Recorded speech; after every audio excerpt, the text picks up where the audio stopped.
Boa noite para todo mundo, sejam todos bem-vindos. Vou fazer.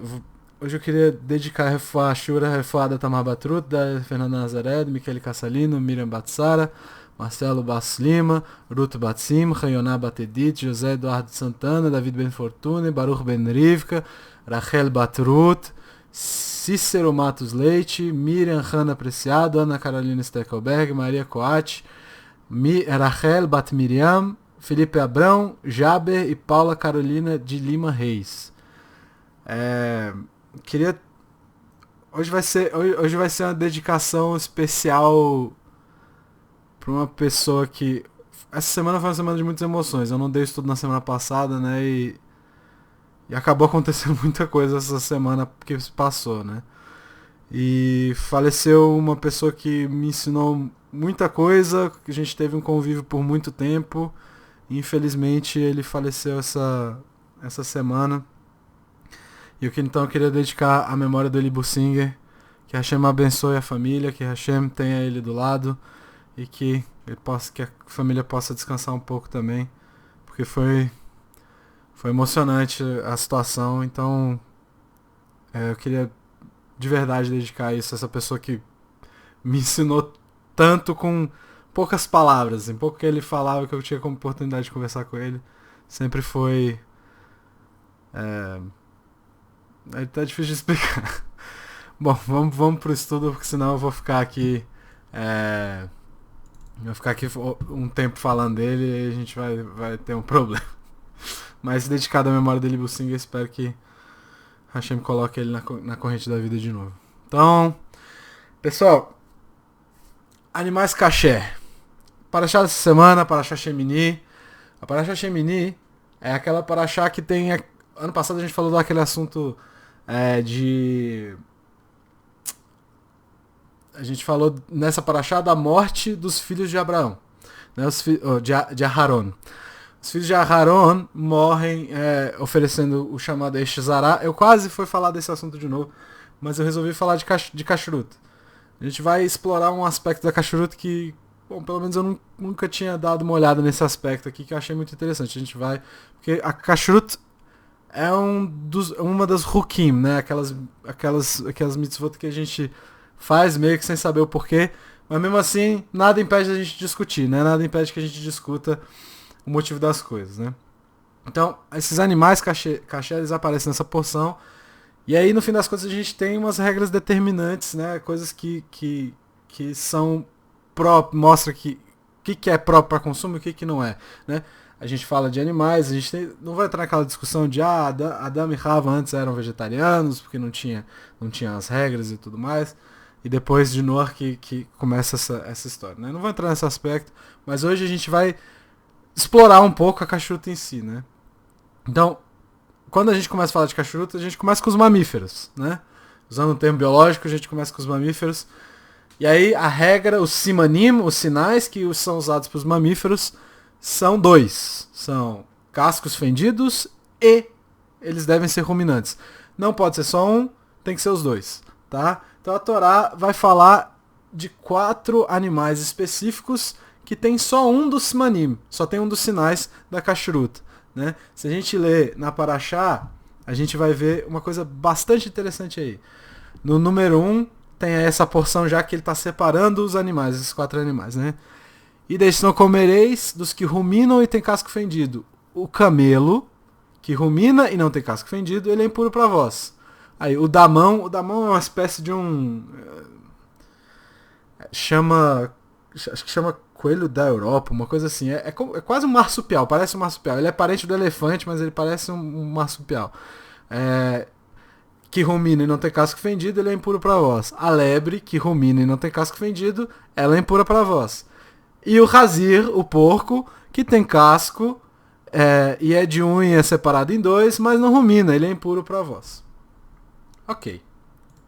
A gente sempre discute muito aqui a situação da Torá na questão do espaço disponível na Torá, né? Se a gente fosse comparar, aqui em Brasília tem um bairro novo chamado Noroeste, que ele é bem caro, assim, né? O metro quadrado é caro. Então, o metro quadrado da Torá é mais caro do que o metro quadrado do Noroeste, tá? Então, assim, tem pouco, custa caro botar uma letra a mais, custa caro. Então, assim, a gente sempre discute isso, né? Não existe um espaço, assim, não tem coisa que está sendo colocada a mais sem motivo, tá? Então, assim, tudo é medido, cada letra, cada palavra, cada ponto que está na Torá é medido e ela não gasta espaço à toa. Então, por que é que a gente gasta 3 pasukim quando a gente vai falar dos animais que não são kasher? Dá os exemplos dos animais que não são kasher, porque eles só tem um do simanim, né? Por que a gente não coloca tudo junto para economizar? Né? Por que não põe o camelo, aí põe depois junto o damão, aí a lebre e o razir e o porco, tudo num passuco só, 1, 2, 3, pronto, acabou, e eles são impuros. Aí tem que falar um por um. Camelo, rumina, mas não tem o casco fendido. Tem o casco fendido. Enfim, por que a gente usa dessa forma? Por que é que não faz uma lista e depois termina com são impuros para vós, em vez de colocar esse é impuro, o outro é impuro, etc e tal, né? Então é interessante aqui, se a gente olhar com uma certa calma, a gente pode perceber que tem uma coisa mudando aí nessas frases aí. No português não dá para perceber porque faz sentido que traduzam tudo igual, tá? Mas se a gente voltar lá nos pasukim, no primeiro em que aparece o camelo, vai aparecer assim: Hu ufarsa enei no mafris. Essa palavra mafris tá no presente, tá? Aí logo em seguida pro damão, ele vem veet rachafan kimale garahu u farsa, tá? O farsa, aí, cadê? O farsa lo yafris. Então, ele não rumina, ele não é ruminante, né? Então, esse aí já tá no futuro, tá? E aí, pra lebre vai dizer vet papapá, o farsa lo rifrissá, tá? Rifrissá é passado, ok? E o razir, o porco, a gente vai ver depois, tá? O porco tá e loigar. Loigar é futuro, tá bom? Então, a questão aqui é interessante. Ele não ruminará, vamos dizer assim. Então, por que tá mudando os tempos aqui? Qual é a lógica? Por que a Torá mudaria tempo? Por que não fala esse não rumina, aquele não ruminará, ou não ruminou, entendeu? Ou não terá o casco fendido, ou qualquer coisa. Então, onde mais a Torá cita os animais kasher? A gente tem, e aí volta a nossa pergunta, por que vai repetir, por que vai gastar de novo? Mas Devarim é assim, né? Para Sharei em Devarim, a gente vai ter, de novo, a citação desses animais kasher, tá? No número 2 aí, ele fala o seguinte: contudo, estes não comereis dos que ruminam, dos que têm casco fendido. O camelo, a lebre e o damão, que ruminam, porém não têm o casco fendido, são impuros para vós. Exatamente o que eu tinha falado antes, ele faz aqui. Por que não fez isso da primeira vez? E o porco, o razir, que tem casco fendido, porém não rumina, é impuro para vós. Sua carne não comereis, seu cadáver não tocareis. Tá. Todos os animais aqui estão agrupados. Diferentemente de Vaikra, diferente da nossa paraxá, né? Então, o porco continua separado. Ele tá separado e aqui tá no presente. O porco é referido a ele no presente. Então, por que aqui tá diferente? Por que no livro de Devarim tá diferente do livro de Levítico, do livro de Vaikra, certo? De novo, Mafris pro camelo, que é presente. Aí tem Yafris, que é futuro pro damão. E pro Arnevet, pra lebre, é Rifrissá, tá? E aí, e o porco é Loigar, que é futuro também.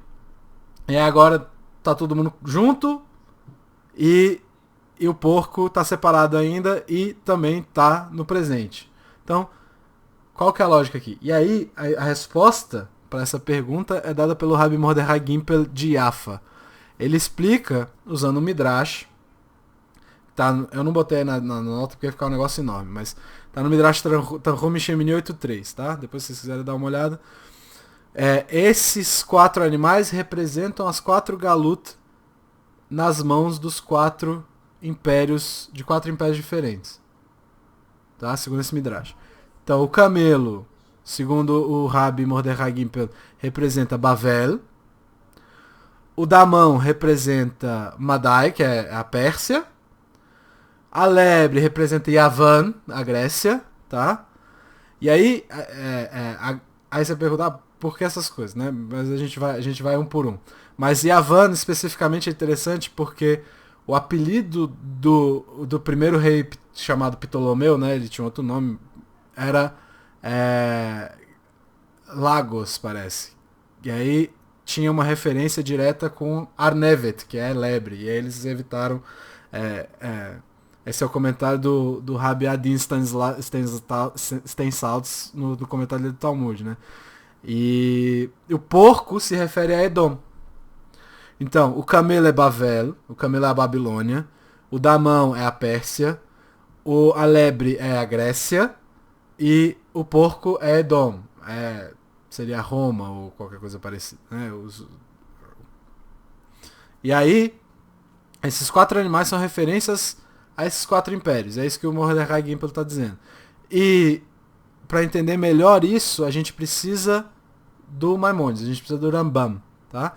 E ele explica que a gente tem 2 torachot, a gente tem 2 repreensões, a gente tem 2 vezes dentro da Torá, onde Moshe está repreendendo o povo porque não está fazendo o correto, porque está agindo de uma forma duvidosa, vamos dizer assim, né? Então, essas repreensões, inclusive, elas são partes muito importantes da Torá. E aí a primeira dela aparece na Parashat Berukotai, que é em Vaikra, que é em Levítico, e a segunda aparece em Devarim, em Kitavô, na Parashat Kitavô, tá?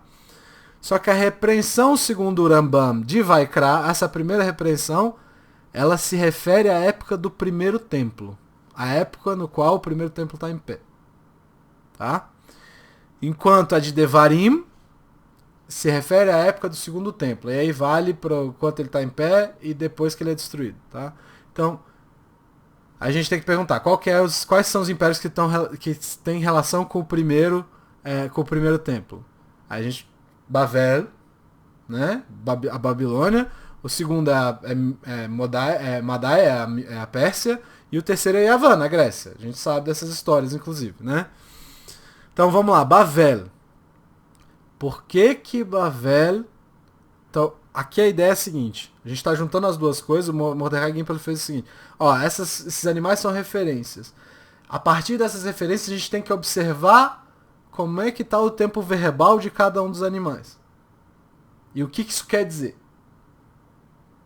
Tá? Então, de novo, Bavel. O camelo é Bavel e o camelo é Mafris. Mafris é presente. Né? Então... Em Bavel, o que quer dizer presente? Presente é o que a gente está vivendo agora. Então, Bavel, segundo os Rahamim, ela era podre do começo ao fim. Segundo os Rahamim, nenhum dos governantes tinha boas qualidades. Nenhum dos governantes de Bavel era uma boa pessoa. Tá? Eles eram Rechaim, eles eram pessoas más em sua essência, ou seja, eles eram pessoas más de fato.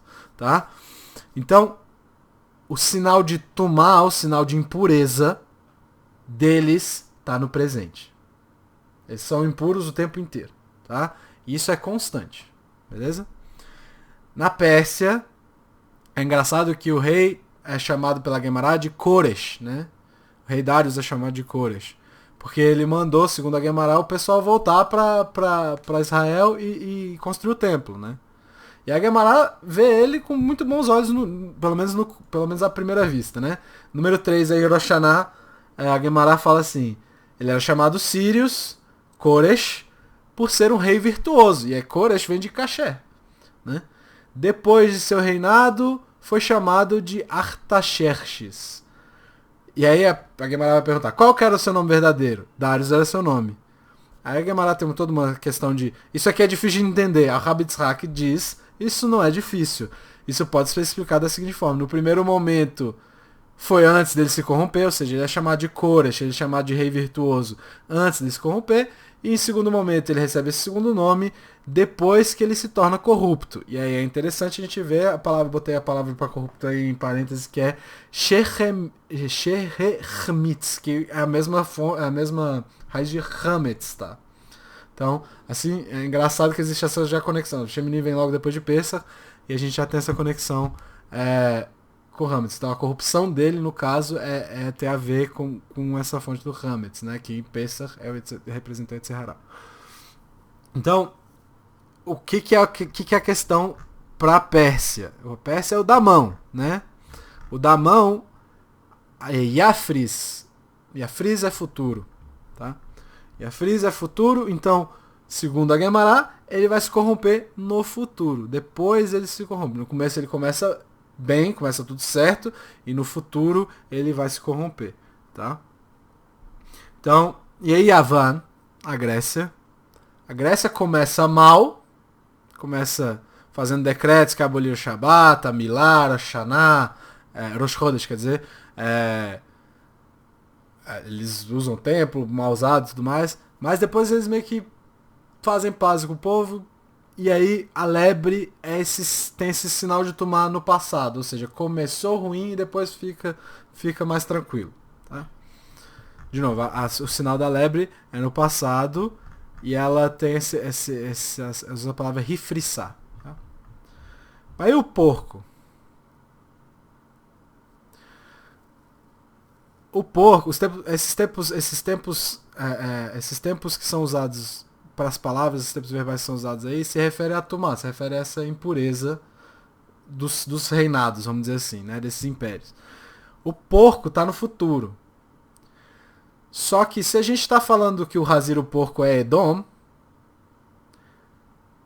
o que é que acontece? Ele não faz parte desse tempo do primeiro templo, do primeiro Beit HaMikdash, mas sim do segundo.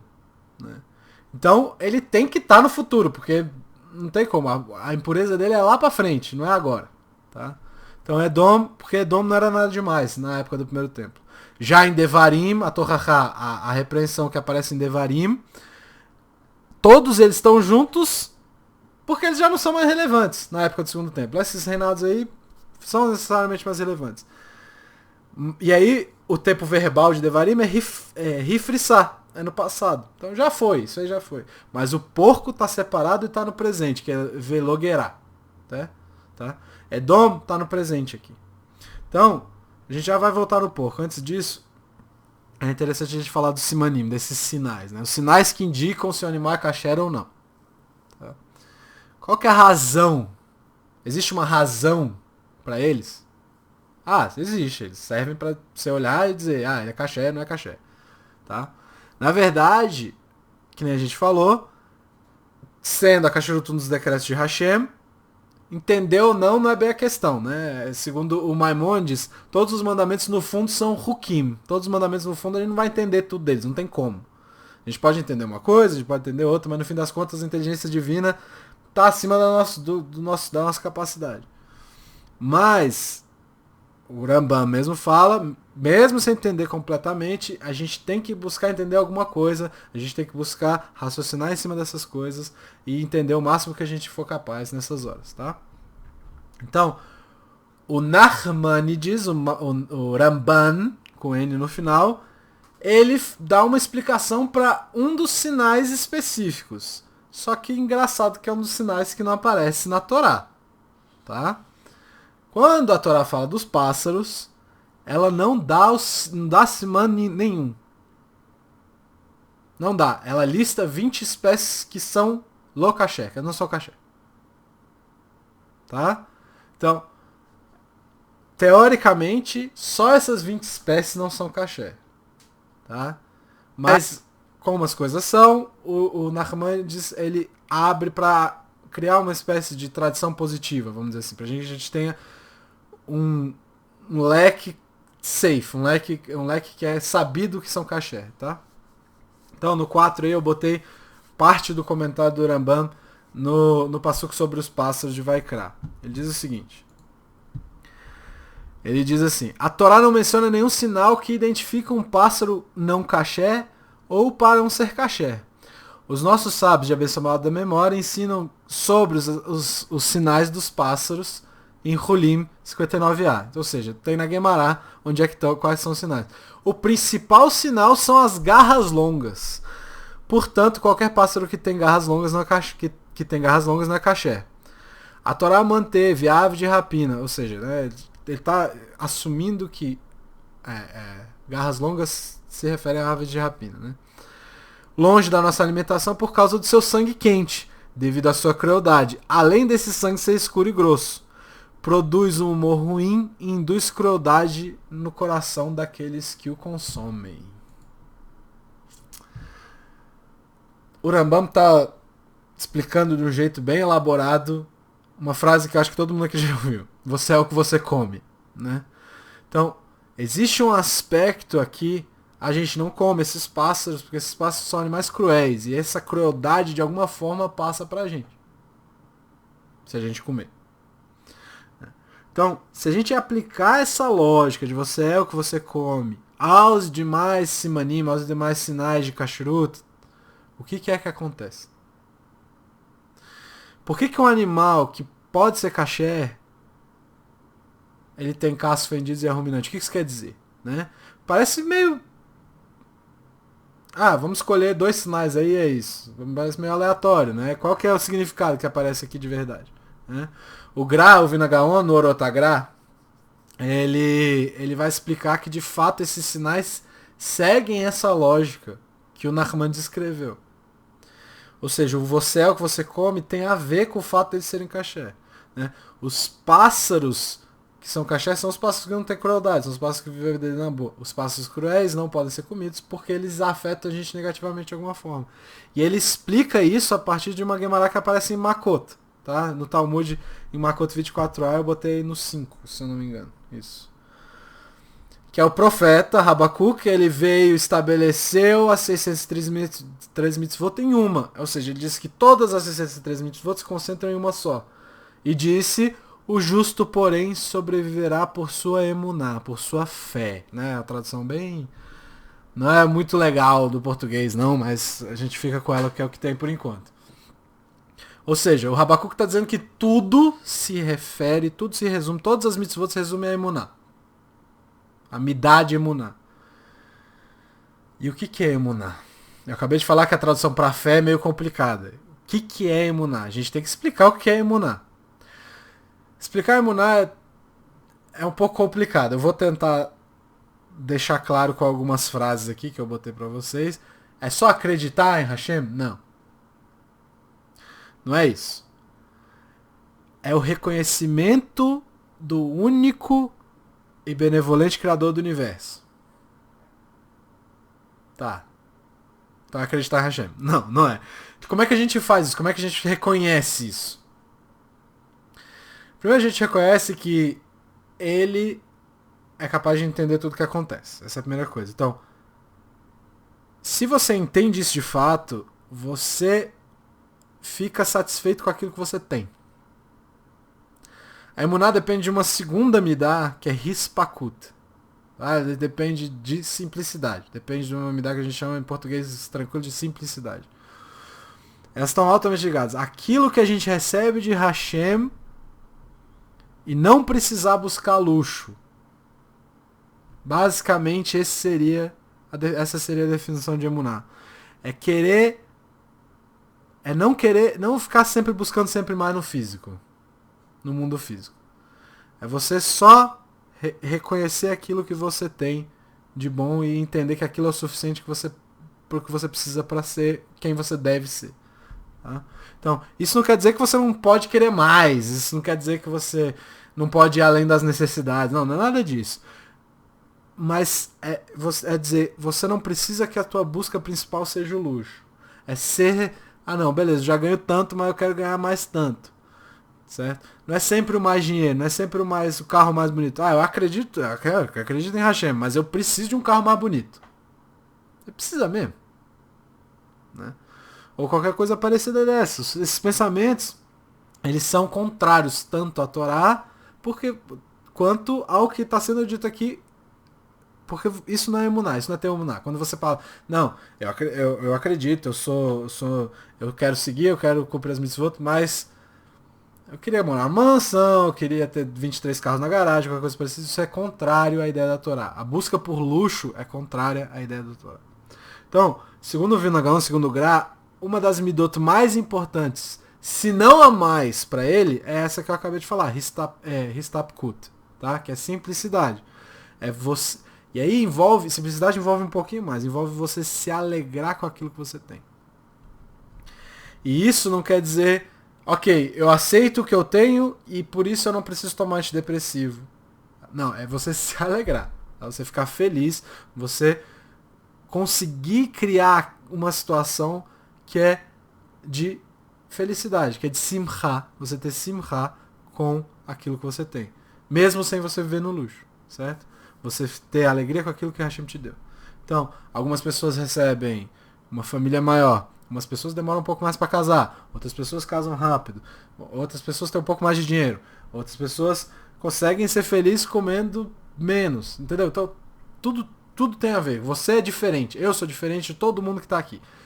Vocês são diferentes entre si. E cada um vai ter uma necessidade diferente porque cada um tem seu caminho, não tem jeito, né? Então, a gente se alegrar com pouco ou muito que a gente tem, com o que a gente é ou com o que a gente pode ser, tá? Com quem a gente tem perto da gente, às vezes. Né? E aqueles que passaram e deixaram algo bom. Mesmo que, como diria meu pai, seja uma pessoa ruim, que te ensina a não ser igual a eles, né? Então, mesmo pessoas que parecem não ter deixado na sua vida, deixaram uma ideia de não ser igual a eles. Então, é essa a questão dos simanim, dos sinais dos animais caché. Tá? A vaca, vocês já pensaram na vida da vaca? É interessante pensar nisso, é interessante fazer esse exercício. A vida da vaca qual que é? Ela come grama no café da manhã. Aí chega a hora do almoço, o que ela faz? Ela vai comer grama de novo? Não. Ela vomita aquilo que ela comeu de manhã, e isso volta para a boca dela, e diferentemente de nós que cuspimos na privada, ela volta a mastigar aquele trem. Né? Em momento algum a vaca acorda pensando assim, pô, vai terminar a Pessach, vai ter a mimona, eu vou comer uma pizza quando terminar a Pessach. Não, a vaca não pensa nisso, ela pensa,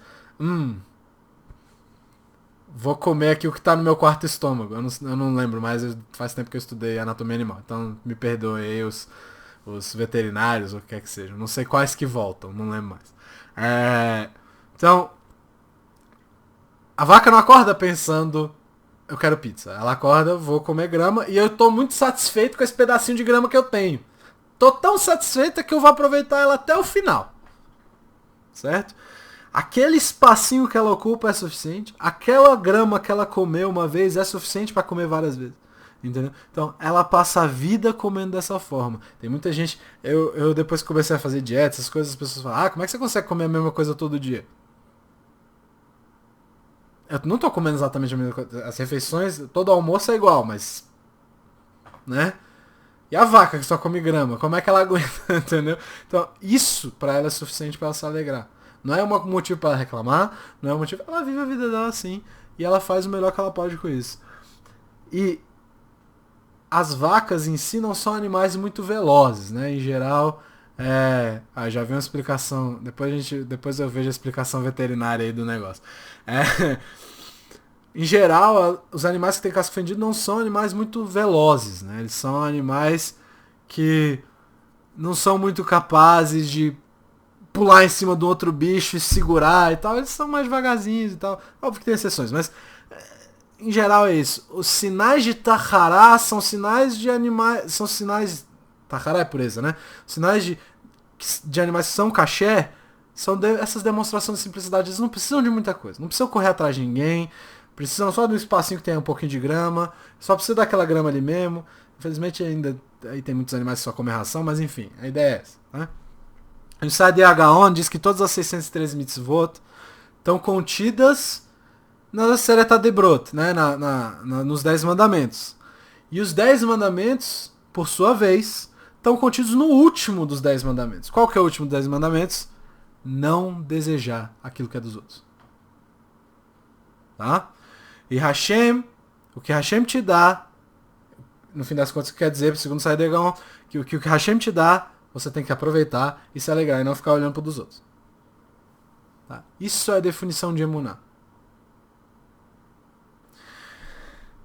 E aí a gente come os animais que representam essa midá que a gente falou, de hispakut, né? De simplicidade. No caso dos mamíferos, né? A gente está falando dos mamíferos especificamente.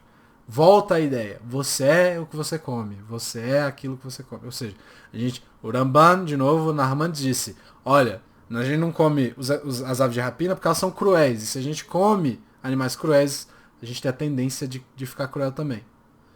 Se a gente come um animal que está sempre satisfeito com o que tem, a gente talvez tenha a tendência de ficar satisfeito com o que a gente tem também.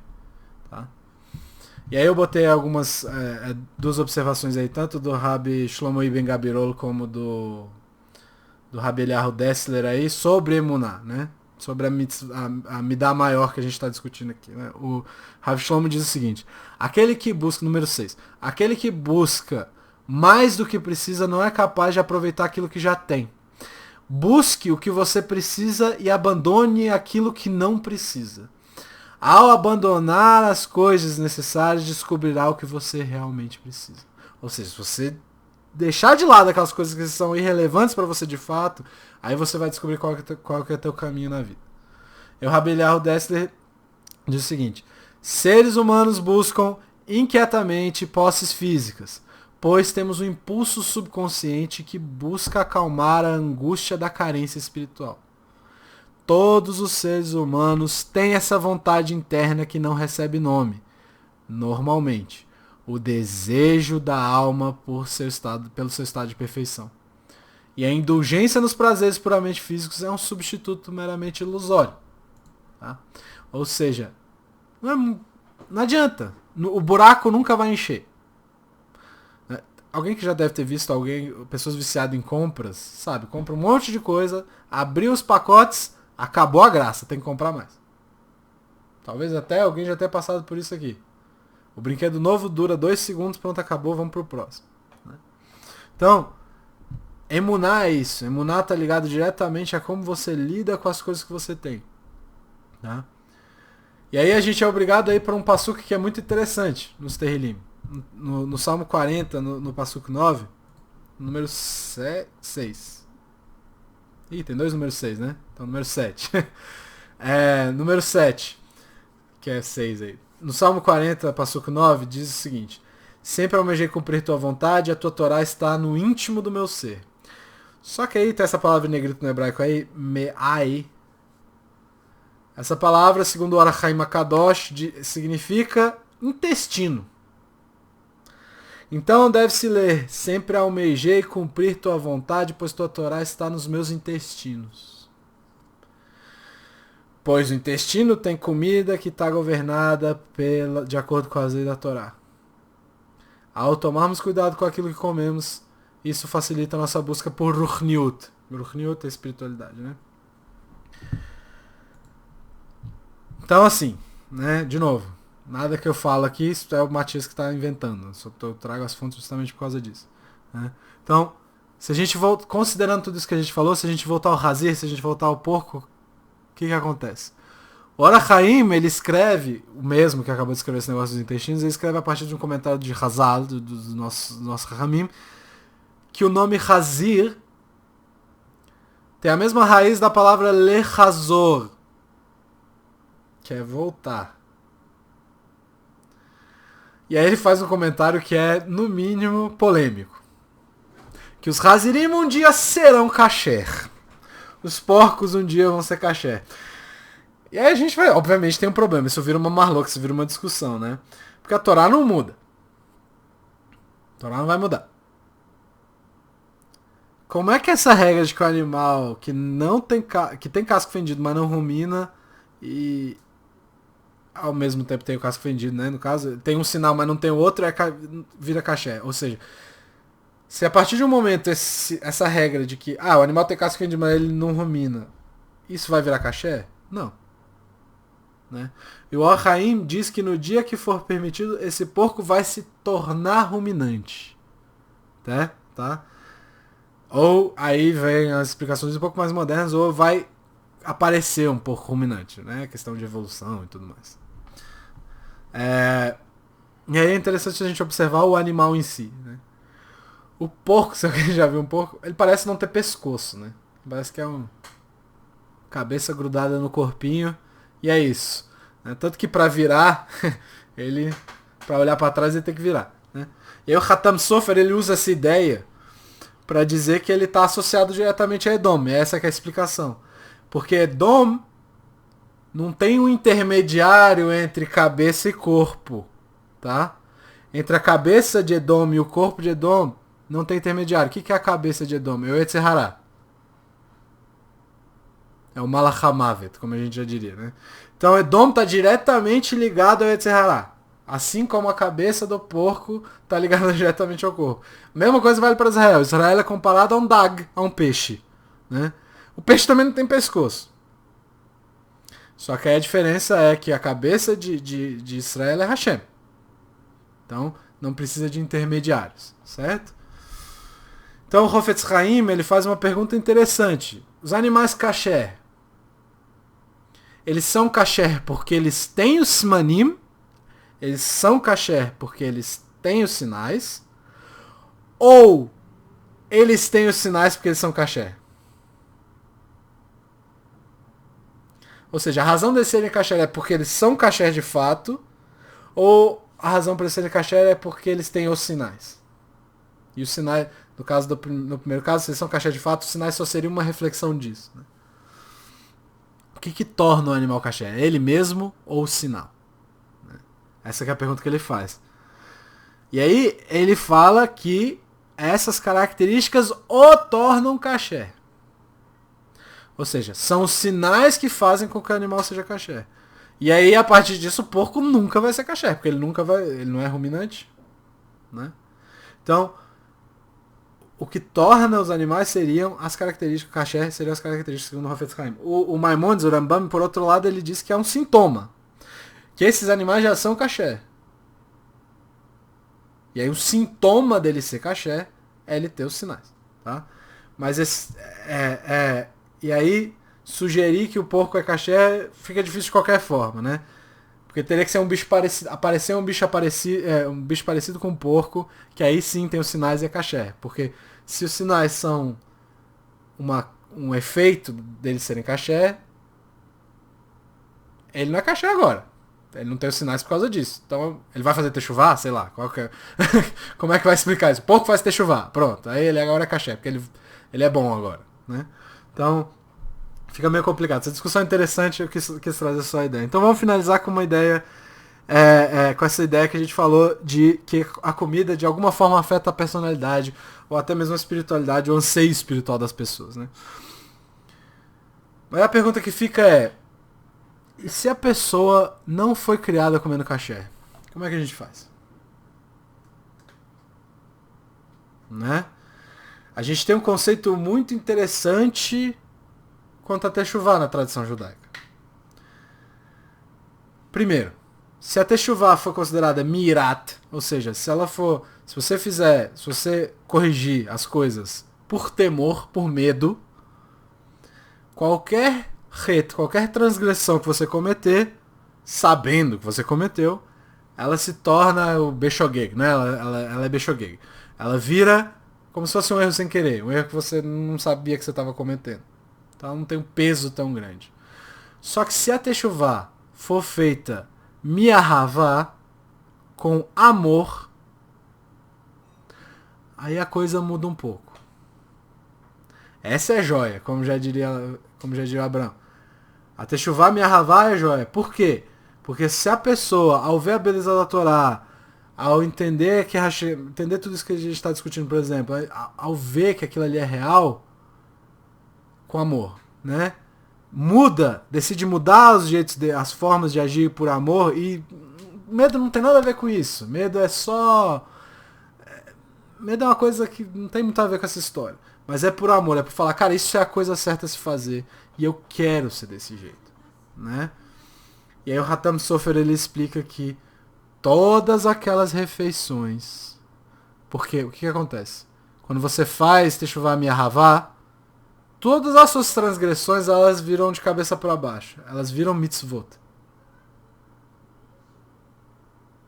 E aí quando você faz isso, o Hatam Sofer diz que aquilo que você comeu antes, que não era kasher, que te deixava, que de alguma forma te deixava mal, que te deixava irritado, que te deixava, que te baixava seu espiritual de alguma forma, que era treif antes, vai virar como se fosse um Korban Pesach que você comeu.